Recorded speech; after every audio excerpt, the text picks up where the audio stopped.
আমরা কিন্তু প্রত্যেকে জানি যে রোজভ্যালি কোম্পানিতে যারা যারা টাকা রেখেছে তারা কিন্তু সেই টাকা ফেরত পাবে। এর জন্য আপনাদের অনলাইন কিন্তু আবেদন করতে হবে। আপনি দেখতেই পাচ্ছেন ওয়েবসাইটে কিন্তু নতুন একটি অপশন অ্যাড হয়েছে, ভেরিফাই মোবাইল নাম্বার। তো নতুন পদ্ধতিতে আপনি কীভাবে রোজভ্যালির টাকা ফেরত পাওয়ার জন্য আবেদন করবেন এবং কী কী ডকুমেন্টস লাগবে, কী কী বলা হয়েছে এখানে, টু জেড আলোচনা করবো আজকের ভিডিওতে। অবশ্যই তার আগে আপনি যে করতে হবে, আপনি দেখতে পাচ্ছেন তো অবশ্যই ভিডিওর পাশাপাশি চ্যানেল সাবস্ক্রাইব করে পাশে অটকে রাখবেন। আর যারা সাবস্ক্রাইব করে গেছেন তাদেরকে অসংখ্য ধন্যবাদ। এর জন্য আপনাদের কিন্তু rozvalleyadc.com এই যে ওয়েবসাইটটি রয়েছে, ওয়েবসাইটে আসতে হবে। লিঙ্কটি আমি আপনার ভিডিও ডিসক্রিপশনে প্রোভাইড করে দিয়েছি, সেই লিঙ্কে ক্লিক করলে আপনি সরাসরি আসতে পারবেন। এরপর দেখতেই পাচ্ছেন ডান দিকে মেনু বার রয়েছে, এই মেনু বারে আপনি ক্লিক করবেন। এখানে ক্লিক করতে আপনাদের সামনে বিভিন্ন অপশন চলে আসবে। দেখতেই পাচ্ছেন এখানে আপনি যদি কোনো রকম নিউজ কিংবা নোটিশ দেখতে চান এখানে দেখতে পারবেন। আবেদন করার জন্য আপনি কী করবেন, আপলোড সার্টিফিকেট রয়েছে, এই আপলোড সার্টিফিকেটে আপনি ক্লিক করবেন। আপলোড সার্টিফিকেটে ক্লিক করতেই আমাদের সামনে কিন্তু পরবর্তী পেজটি চলে আসবে। এখানে কিন্তু তিনটি অপশান রয়েছে, ইনভেস্টর, এরপর হচ্ছে নমিনি এবং আদার্স। ইনভেস্টরের মানে কি, যদি আপনি নিজে থেকে আবেদন করতে চান এবং নিজে আপনি টাকা রেখেছেন, আমানতকারী সেলফ আবেদন করবেন, তাহলে আপনি ইনভেস্টরে সিলেক্ট করবেন। যদি সেই ইনভেস্টর আমানতকারীর মৃত্যু হয়ে থাকে এবং নমিনি আপনাকে রেখেছেন, তাহলে আপনি নমিনি অপশনে সিলেক্ট করে অ্যাপ্লাই করবেন। যদি আমানতকারীর মৃত্যু হয়েছে এবং কোনো ব্যক্তিকে নমিনি করেনি, কিন্তু আপনি উত্তরাধিকার সূত্রে পরিবারের আপনি কোনো সদস্য সেই উত্তরাধিকার সূত্রে আবেদন করতে চান, তাহলে আপনি আদার্সের ঘরটি সিলেক্ট করে অ্যাপ্লাই করতে পারবেন। আপনি আপনার অ্যাকাউন্ট সিলেক্ট করবেন। এরপর নিচে দেখতেই পাচ্ছেন কোম্পানি, কোন কোম্পানিতে আপনি টাকা রেখেছেন, আপনাদের সার্টিফিকেট যে রয়েছে কিংবা অ্যাকনোলেজমেন্ট স্লিপ রয়েছে সেখানে আপনি পেয়ে যাবেন। সেখানে আপনি দেখে নেবেন যে কোন কোম্পানিতে আপনি টাকা রেখেছেন। এরপর নিচে রয়েছে কিন্তু ফার্স্ট ইনভেস্টর, সেই আমানতকারীর নাম আপনি উল্লেখ করে দেবেন, তার বয়স উল্লেখ করে দেবেন, জেন্ডার কী রয়েছে সেটি আপনি সিলেক্ট করবেন, ফোন নাম্বার বসিয়ে দেবেন। ফোন নাম্বার উল্লেখ করার পর ভেরিফাই মোবাইল নাম্বার রয়েছে, এখানে আপনি ক্লিক করবেন। আপনাদের রেজিস্টার মোবাইল নাম্বারে ওটিপি আসবে, তা উল্লেখ করে দেবেন এখানে। এরপর হচ্ছে ভেরিফাই আপনি ক্লিক করবেন। ওটিপি ওয়াজ ভ্যালিডেট, এরপর ওকে আমরা ক্লিক করব। নিচে আপনি চলে আসবেন, নিচে আপনি দেখতেই পাচ্ছেন আপনাদের ফোন নাম্বার কিন্তু ভেরিফাই কমপ্লিট। এরপর হচ্ছে এখানে আইডেন্টিটি টাইপ, তো আপনি কোন ডকুমেন্টস দিতে চান সেটি আপনি এখান থেকে সিলেক্ট করবেন। সেই ব্যক্তির আধার কার্ড নাকি ড্রাইভিং লাইসেন্স নাকি প্যান কার্ড নাকি পাসপোর্ট, তো আপনি আপনার কোন ডকুমেন্টস দিতে চান সেটি সিলেক্ট করবেন এবং ডকুমেন্টস নাম্বার বসিয়ে দেবেন। এরপর হচ্ছে কিন্তু সেকেন্ড ইনভেস্টর নেম, যদি আপনি দুজন ব্যক্তি মিলে রোজভ্যালিতে টাকা রেখে থাকেন তাহলে আপনি দ্বিতীয় ব্যক্তির নাম উল্লেখ করে দেবেন, আর না হলে আপনি এটি ফাঁকা রাখবেন। বয়স জেন্ডার যদি থাকে দ্বিতীয় ব্যক্তি তো উল্লেখ করবেন, না হলে আপনি ফাঁকা রাখবেন। এখানে সেই ব্যক্তির ফোন নাম্বার উল্লেখ করে দেবেন, সেই ব্যক্তির আইডেন্টি টাইপ কী রয়েছে তা উল্লেখ করবেন।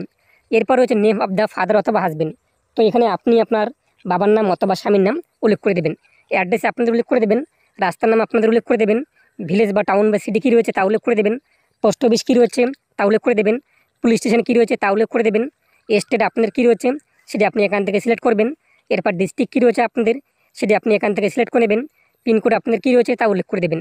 এরপর হচ্ছে কিন্তু bank account details of investor, তা আমানতকারী ব্যাঙ্ক অ্যাকাউন্টের তথ্য উল্লেখ করে দেবেন। আপনি যে ব্যাঙ্ক অ্যাকাউন্টে টাকাটা নিতে চান এখান থেকে আপনি আপনার ব্যাঙ্কের নাম সিলেক্ট করে নেবেন। সমস্ত ব্যাঙ্কের নাম রয়েছে, যে ব্যাঙ্কে আপনাদের অ্যাকাউন্ট রয়েছে সেই ব্যাঙ্কে আপনি সিলেক্ট করবেন এবং সেই ব্যাঙ্কের এখানে ব্রাঞ্চের নাম উল্লেখ করে দেবেন, ব্রাঞ্চ কোড উল্লেখ করে দেবেন, অ্যাকাউন্ট নাম্বার উল্লেখ করে দেবেন, এমআইসিআর কোড এখানে উল্লেখ করে দেবেন, আইএফসি কোড উল্লেখ করে দেবেন। এই সমস্ত আপনি কিন্তু আপনাদের ব্যাঙ্কের পাসবুক যে রয়েছে সেখানে পেয়ে যাবেন। যদি না থাকে তো আপনি নিকটবর্তী ব্যাঙ্কের শাখায় চলে যাবেন, সেখান থেকে আপনি এই সমস্ত বিষয়ে জানতে পারবেন। এরপর নিচে রয়েছে ডিটেলস অফ ইনভেস্টমেন্ট, তো আপনাদের এখানে ইনভেস্টমেন্টের তথ্য কিন্তু উল্লেখ করতে হবে। প্রথমত রয়েছে সিরিয়াল নাম্বার 1, এরপর দেখতেই পাচ্ছেন ইনভেস্টমেন্ট সার্টিফিকেট নাম্বার অথবা বন্ড নাম্বার, তো আপনার সার্টিফিকেট নাম্বার অথবা বন্ড নাম্বার অথবা অ্যাপ্লিকেশন নাম্বার তা উল্লেখ করে দেবেন। আপনার অ্যাকনোলেজমেন্ট স্লিপ অথবা সার্টিফিকেটের মধ্যে কিন্তু পেয়ে যাবেন। এরপর রয়েছে কিন্তু name of the certificate holder, তো আবেদনকারীর নাম উল্লেখ করে দেবেন, আমানতকারীর নাম এখানে উল্লেখ করে দেবেন। কোন ডেট থেকে আপনি ইনভেস্টমেন্ট করা শুরু করেছেন সেটি আপনি এখানে উল্লেখ করে দেবেন, যে ডেটে আপনি অ্যাকাউন্টে তৈরি করেছেন টাকা রেখেছেন আপনি সার্টিফিকেট কিন্তু পেয়ে যাবেন। এরপর হচ্ছে অ্যামাউন্ট অফ ইনভেস্টমেন্ট, তো আপনি কত টাকা ইনভেস্টমেন্ট করেছেন, যদি আপনি 10 কিস্তির টাকা দিয়ে থাকেন তো 10 কিস্তি আপনি কত টাকা দিয়েছেন তা উল্লেখ করে দেবেন, কিংবা আপনি যদি কোনো টাকা ডিপোজিট করে থাকেন 10,000 কিংবা 20,000 টাকা সেটি আপনি উল্লেখ করে দেবেন। আপনি আপনার অ্যাকাউন্টে যত টাকা ইনভেস্টমেন্ট করেছেন তা উল্লেখ করে দেবেন। এরপর হচ্ছে কিন্তু ডেট অফ ম্যাচুরিটি, তো আপনি ম্যাচুরিটি কবে হবে সেই বইয়ের মধ্যে অথবা আপনার সার্টিফিকেটের মধ্যে কিন্তু পেয়ে যাবেন, সেই ডেটটি আপনি এখানে উল্লেখ করে দেবেন। তারপর হচ্ছে অ্যামাউন্ট রিসিভ অ্যাট ম্যাচুরিটি কিংবা refunded by company if any, যদি আপনি কোনো টাকা পেয়ে থাকেন কোম্পানির তরফ থেকে, কোনো চেক পেয়ে থাকেন, কোনো ভাউচার পেয়ে থাকেন 10,000 কিংবা 1,000 কিংবা 5,000 কিংবা 500 হাজারের, তো আপনি উল্লেখ করে দেবেন, আর না হলে আপনি এটা শূন্য শূন্য উল্লেখ করে দেবেন। তারপর হচ্ছে amount of principal not refunded কিংবা অ্যামাউন্ট অফ ক্লেম, তো আপনি কত টাকা ক্লেম করছেন, কত টাকা আপনি রিফান্ড পাননি, কত টাকা আপনি পাওয়ার যোগ্য সেটি আপনি এখানে উল্লেখ করে দেবেন। এরপর টোটাল টাকা কত রয়েছে অ্যামাউন্ট ইন্টিলেক্ট টু গেট, এখানে আপনি যত টাকা পাবেন কোম্পানির তরফ থেকে কিংবা আপনি শো দেওয়ার পর যত টাকা আপনি পাবেন ক্লেম করছেন সেই টাকার অ্যামাউন্ট আপনি বসিয়ে দেবেন। তারপর নিচে রয়েছে কন্টিনিউ ফর ডকুমেন্ট আপলোড। এই কন্টিনিউ ফর ডকুমেন্ট আপলোডে আপনি ক্লিক করবেন। এরপর নিচে আপনাদের সামনে কিন্তু ডকুমেন্ট আপলোডের অপশন চলে আসবে। এখানে আপনি দেখতেই পাচ্ছেন অরিজিনাল সার্টিফিকেট অফ ইনভেস্টমেন্ট। এখানে আপনাদের কিন্তু অরিজিনাল সার্টিফিকেট আপলোড করতে হবে। তো সিম্পলি ক্লিক করে আপনাদের যে অ্যাকনোলেজমেন্ট স্লিপ অথবা যে সার্টিফিকেট রয়েছে সেটি আপনি আপলোড করে দেবেন পিডিএফ আকারে 300 কেবির মধ্যে। এরপর হচ্ছে অরিজিনাল কপি অফ অ্যাকনোলেজমেন্ট। যদি আপনাদের কাছে অরিজিনাল সার্টিফিকেট না থাকে সেটা আপনাদের যে অ্যাকনোলেজমেন্ট কপি রয়েছে অথবা আপনি যে পেমেন্ট দিয়েছেন সেই কপিগুলো আপনারা আপলোড করে দেবেন পিডিএফ আকারে। এরপর 3 নম্বরে রয়েছে অরিজিনাল অফ আইডেন্টিটি প্রুফ। তো এখানে আবেদনকারী যে রয়েছে আমানতকারী তার একটি আইডেন্টি প্রুফ দিতে হবে, প্যান কার্ড অথবা পাসপোর্ট অথবা ভোটার কার্ড অথবা আধার কার্ড অথবা ড্রাইভিং লাইসেন্স, সেটি পিডিএফ আকারে আপনি আপলোড করে দেবেন অরিজিনালটি। এরপর আপনি একটি অ্যাড্রেস প্রুফ আপলোড করতে হবে আমানতকারীর আবেদনকারীর, সেটি passport, voter card, Aadhaar card, driving licence, electricity bill অথবা টেলিফোন বিল অথবা রেশন কার্ড পিডিএফ আকারে আপলোড করে দেবেন অরিজিনাল। এরপর রয়েছে কিন্তু photocopy of the front page of bank passbook. এখানে কিন্তু ব্যাংকের পাসবুকের যে প্রথম পাতা রয়েছে সেটিকে পিডিএফ আকারে আপনি আপলোড করে দেবেন। এরপর রয়েছে কিন্তু ফটোকপি অফ ক্যান্সেল চেক। এখানে আপনাদের কিন্তু ক্যান্সেল চেক আপলোড করতে হবে। তারপর হচ্ছে সাবমিটে আপনি ক্লিক করবেন। আমাদের কিন্তু সমস্ত ডকুমেন্টস আপলোড কমপ্লিট এবং আপনি দেখতেই পাচ্ছেন রাইট চিহ্ন কিন্তু চলে আসছে। এরপর নিচে আপনি চলে আসবেন, সাবমিট হচ্ছে, সাবমিটে আপনি ক্লিক করবেন।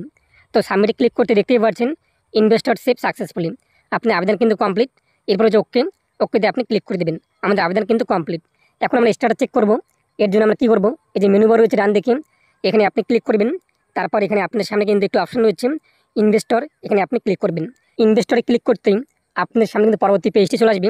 এখানে আপনি দেখতেই পাচ্ছেন ইন্টার সার্টিফিকেট নাম্বার অথবা অ্যাকনোলেজমেন্ট নাম্বার এখানে বসিয়ে দেবেন আপনার সার্টিফিকেট নাম্বার অথবা বন্ড নাম্বার। এরপর এখানে দেখতেই পাচ্ছেন কোশ্চেন রয়েছে 2 এবং 1 যোগ করলে কী দাঁড়ায়। আমরা এখানে অ্যান্সার যে রয়েছে অ্যান্সার বসিয়ে দিচ্ছি।